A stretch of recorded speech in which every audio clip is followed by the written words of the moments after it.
Hey there, welcome to our space of wisdom and reflection. Today, we're diving into a topic that often sparks confusion. Does Buddhism go against family life? Many people assume that being a true Buddhist means renouncing the world, leaving behind loved ones, giving up all attachments, and retreating into solitude. It's a powerful image, shaped by stories of monks and ascetics who dedicate their lives to meditation in remote forests or monasteries. But is that really what Buddhism teaches? If you've ever wondered whether following the Buddhist path means walking away from family, relationships, and everyday human connections, then stay with me, because today we're unraveling a truth that might completely change the way you see the Buddha himself was born into a family. He was a husband, a father, a son. He deeply understood the joys and struggles of human relationships. And even though he eventually chose to leave his royal life in search of enlightenment, his teachings never dismissed family as unimportant. In fact, he offered profound wisdom on how to live a harmonious, meaningful life. Within the fabric, Buddhism isn't about rejecting family. It's about understanding relationships on a deeper level. It teaches us that attachment, when rooted in selfishness or expectation, can lead to suffering, but love, when based on compassion and wisdom, can be a path to enlightenment itself. So, how does Buddhism guide us in family life? How can we cultivate love without clinging, care without control, and connection without suffering? Today, we'll explore the Buddha's insights on love, responsibility, and human connection, wisdom that remains just as relevant today as it was over 2,500 years ago. Because the truth is, Buddhism isn't just about monks in robes. It's about all of us, navigating the challenges of life while seeking peace and wisdom in our hearts. Let's begin. So why do so many people believe that Buddhism discourages family life? Why is there this widespread idea that being a Buddhist means turning away from relationships, marriage, and human connection? It mostly comes from focusing on one part of the tradition, the monastic path, while overlooking the broader teachings of the Buddha. Yes, monks and nuns live a life of renunciation. They take vows to detach from material possessions, personal ambitions, and even familial bonds. But does that mean the wisdom of Buddhism is only meant for them? Absolutely not. To understand this better, let's go back to the very beginning, to the life of Siddhartha Gautama, the man who became the Buddha. Siddhartha wasn't born as a wandering sage or an ascetic. He was a prince, raised in luxury within the walls of a royal palace. He had everything: wealth, comfort, privilege, and most importantly, he had a family. He was a husband to Princess Yasodhara and a father to his son, Rahula. But despite having everything the world could offer, something within him remained unsettled. One day, stepping outside the palace walls, he encountered something that changed his life forever. He saw suffering. He saw sickness, old age, and death. And for the first time, he realized that no amount of wealth or power could shield a person from pain and impermanence. That realization planted a seed in his heart, a longing for deeper truth, a search for a way to end suffering, not just for himself, but for all beings. So he made a choice. He left his palace, his titles, and yes, even his family, to seek enlightenment. And this is where most people stop the story. They hear that the Buddha abandoned his family, and they assume that Buddhism must be against relationships altogether, that to follow the path of wisdom means to detach from love and responsibility. But this understanding is incomplete. Because here's the part of the story that often gets left out. He came back. After years of deep meditation, after sitting beneath the Bodhi tree and awakening to the nature of suffering and liberation, the Buddha didn't disappear into solitude. He didn't stay in the forest, lost in enlightenment. He returned. He walked back to the city where he once lived, not as a prince, but as a teacher. He shared what he had learned, not only with strangers, but with his own family. His father, King Suddhodana, became a follower. His son, Rahula, chose to become a monk. Even Yasodhara, his wife, later joined the monastic order and walked the path of wisdom. The key takeaway? The Buddha didn't reject his family. He transformed his relationship with them. His journey wasn't about abandoning love. It was about understanding love beyond attachment. It was about realizing that real love isn't about possession or control. It's about compassion, wisdom, and freedom. So when people say that Buddhism is against family life, they're missing the bigger picture. The Buddha's teachings weren't about running away from relationships. They were about awakening within them. Whether you're a monk in a monastery or a parent raising a child, the path of Buddhism is about meeting every moment with presence, every relationship with kindness, and every challenge with wisdom. Because in the end, enlightenment isn't found in escaping the world. It's found in understanding it, in being fully present with those around us, and in loving, not with attachment, but with deep, boundless compassion. Buddhism isn't about extremes. It's about balance. It's about walking the path of the middle way, the wisdom of avoiding both self-indulgence and self-denial. This teaching applies not just to personal discipline, but also to the way we approach love, family, and relationships. Now, imagine two people. One is completely attached to their family. They cling to their loved ones with fear, afraid of losing them, desperate to control every aspect of their lives. Their love, though strong, is filled with anxiety, jealousy, and expectations. They believe that without their family, they have no meaning. The other person, in contrast, has chosen isolation. They see relationships as distractions, believing that true wisdom can only be found in solitude. They avoid deep connections, thinking that love itself is a trap. Both of them are struggling, and both of them are missing the point. The Buddha taught that attachment leads to suffering, but detachment, if misunderstood as coldness or avoidance, isn't the answer either. The real path is neither clinging nor rejecting. The real path is understanding. Being Buddhist doesn't mean shutting down love. It means loving without attachment. It means caring for others deeply, while also accepting that everything in life is impermanent. It means being fully present with the people we love, without trying to own them, control them, or expect them to always be the same. Think about it. What if the best way to practice Buddhism isn't by running away from relationships, but by learning how to be within them, mindfully, compassionately, and wisely? What if true enlightenment isn't about escaping the world, but about engaging with it fully, with an open heart and a peaceful mind? This is what the middle way teaches us, not to hold on too tightly, not to push away too forcefully, but to walk forward with clarity, love, and wisdom, embracing life exactly as it is, without fear and without grasping. One of the most misunderstood concepts in Buddhism is attachment. People hear that attachment leads to suffering and assume that means they should cut themselves off from love and relationships. That to truly follow the Buddha's path, they must stop caring, stop feeling, stop loving. But that's not what the Buddha taught. Buddhism doesn't discourage love. It discourages clinging. It warns against the kind of love that is possessive, controlling, or conditional.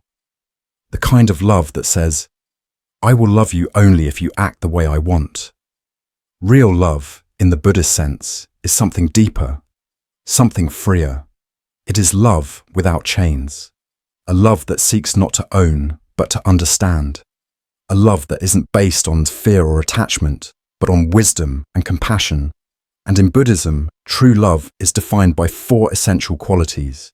1. Metta, loving kindness. A love that simply wishes happiness for others. No conditions, no expectations. Just a pure, heartfelt desire for their well-being. 2. Karuna, compassion. The willingness to ease suffering whenever we can. It's not just feeling sorry for someone. It's taking action to help, to support, to uplift. 3.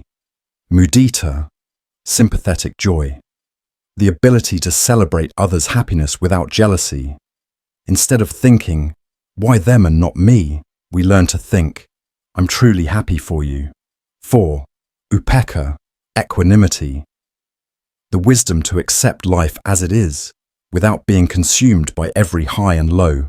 Love that isn't shaken by fear or insecurity, but remains steady and peaceful. When we love with these qualities, something changes. Our relationships become healthier, freer, and more fulfilling. Instead of saying, I love you, so you must act a certain way, we say, I love you, and I accept you exactly as you are. This is what real love looks like.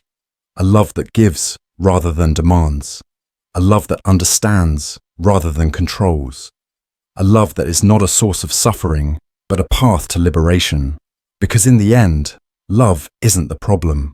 Attachment is. And when we learn to love without attachment, we don't lose our relationships. We deepen them. We don't stop caring. We care more deeply, more wisely, more fully. And that kind of love, that's the kind of love that sets us free. Have you ever wondered what Buddhism says about family life?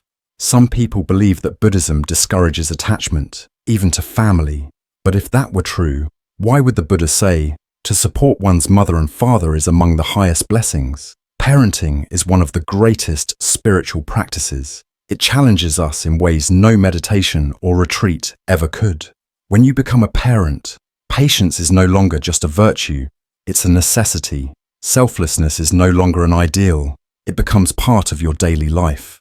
And unconditional love, it's not just a concept, it's what you wake up to every morning. Buddhism isn't about escaping from life, it's about fully embracing it with wisdom and compassion. And raising a child is one of the most profound ways to do that. So how can we bring Buddhist principles into parenting? First, teach kindness, not just rules. It's easy to tell a child what they should or shouldn't do, but true wisdom comes from understanding why kindness matters. Instead of just saying, don't hit your sister, we can show them how their actions affect others. We can teach them to see the world through the eyes of compassion. Second, practice patience, even when it's difficult. We all have moments when frustration takes over. A crying baby in the middle of the night. A stubborn toddler refusing to listen. A teenager testing boundaries. These are real challenges. But every time we take a deep breath, instead of reacting in anger, we are practicing mindfulness. Every moment of patience is a step closer to inner peace. Third, guide them, but let them find their own path. As parents, we naturally want what's best for our children, but true love isn't about control. It's about trust. Buddhism teaches us to let go of attachment, and that includes our attachment to who we think our children should be. Instead of forcing them to follow Buddhism, we can embody its teachings. Instead of telling them what to believe, we can live in a way that inspires them. Children learn more from what we do than what we say. If we want them to be kind, we must show kindness. If we want them to be patient, we must be patient. If we want them to grow up with wisdom, we must cultivate wisdom within ourselves. Being a parent is not separate from spiritual practice. It is spiritual practice. Every sleepless night, every moment of sacrifice, every act of love is an opportunity to awaken. And in the process, we don't just raise our children, we transform ourselves. That is the Buddhist way of parenting. If you found value in this message, consider subscribing to the channel for more insights on living a mindful and compassionate life. Thank you for watching. What makes a strong and lasting relationship? In a world where love is often romanticized as passion and attachment, Buddhism offers a different perspective, one rooted in wisdom, respect, and shared spiritual growth. In the Sigalovada Sutta, the Buddha gives profound advice on how spouses should treat each other. Unlike many traditional teachings that focus on roles and obligations, the Buddha's guidance is deeply compassionate and practical. He speaks of marriage not as a contract of ownership, but as a companionship, a partnership where both individuals support each other on the path of growth and enlightenment. So, what does the Buddhist approach to marriage look like? First, be respectful and kind. Love isn't just about grand gestures or fleeting emotions. It's about how we treat each other in the smallest moments. A gentle word, a patient response, a simple act of kindness. These are what sustain a relationship. When we see our partner as a fellow human being on their own journey, with their own struggles and aspirations, we naturally cultivate compassion and understanding. Second, be faithful and honest. In Buddhism, honesty isn't just about telling the truth. It's about living with integrity. Trust is the foundation of any relationship, and without it, love cannot flourish. But faithfulness isn't just about physical commitment. It's about emotional and spiritual loyalty as well. Are we present for our partner, not just in body, but in mind and heart? Do we create a safe space for them to be vulnerable, to express their fears and dreams without judgment? Third, support each other's growth. Love should never be a cage. True love is about encouragement, not control. When we love someone, we don't try to mold them into who we want them to be. We support them in becoming the best version of themselves. A Buddhist relationship is one where both partners help each other grow, not just in career or personal success, but in wisdom, compassion, and inner peace. Fourth, share responsibilities fairly. A healthy relationship is not about one person giving while the other takes. It's about balance. In a Buddhist home, both partners contribute, not just in material ways, but emotionally and spiritually as well. Whether it's caring for the home, making decisions together, or simply offering emotional support, a strong relationship is built on mutual effort and shared responsibilities. But even the most loving relationships face challenges. Buddhism doesn't promise a life without conflict. It teaches us how to navigate conflict with wisdom and compassion. Disagreements are inevitable, but how we handle them defines the strength of our relationship. Do we react with anger, or do we listen with patience? Do we seek to win an argument, or do we seek to understand? Every challenge in a relationship is an opportunity to practice patience, to deepen understanding, and to grow in love. In the end, marriage in Buddhism is not about possession. It is not about clinging to another person out of fear of loneliness. It is about walking the path together, hand in hand, supporting each other with love, respect, and mindfulness. It is about being two individuals who choose every day to share their journey, not because they need to, but because they want to. That is the beauty of love in the Buddhist way. A lot of people think that to be a real Buddhist, you have to shave your head, leave everything behind, and live in a monastery. But that's not true. The vast majority of Buddhists throughout history, kings, farmers, merchants, teachers, parents, were ordinary people, just like you and me. The Buddha didn't teach only monks. He didn't create a path just for those who renounced the world. He taught everyone, from the richest rulers to the poorest laborers, because wisdom and compassion aren't limited to a monastery. They belong to all of us. Yes, monastic life is one path, and for some, it's the right path, but it's not the only path. The Buddha himself recognized this when he spoke about the householder's path, a way to practice Buddhism while still living in the world, with responsibilities, relationships, and daily challenges. So how can you follow Buddhism while living an everyday life? First, bring mindfulness into everything you do. Being a Buddhist doesn't mean escaping from the world. It means being fully present in it. Whether you're working, cooking, taking care of your family, or just having a conversation, mindfulness transforms even the most ordinary moments into spiritual practice. Second, watch how you speak. Words can heal, and words can harm. In the modern world, where communication happens at lightning speed, through texts, emails, social media, it's easy to speak without thinking. But the Buddha taught the power of right speech. Speak with kindness. Speak with honesty. Speak in a way that brings peace instead of conflict. Third, treat others with compassion. You don't need to be in a temple to practice Buddhism. You can do it in your own home, in your workplace, or even while standing in line at the grocery store. Every interaction is an opportunity to be patient, to be kind, to choose understanding over judgment. Fourth, handle challenges with wisdom. Life is full of ups and downs, stress at work, problems in relationships, financial struggles.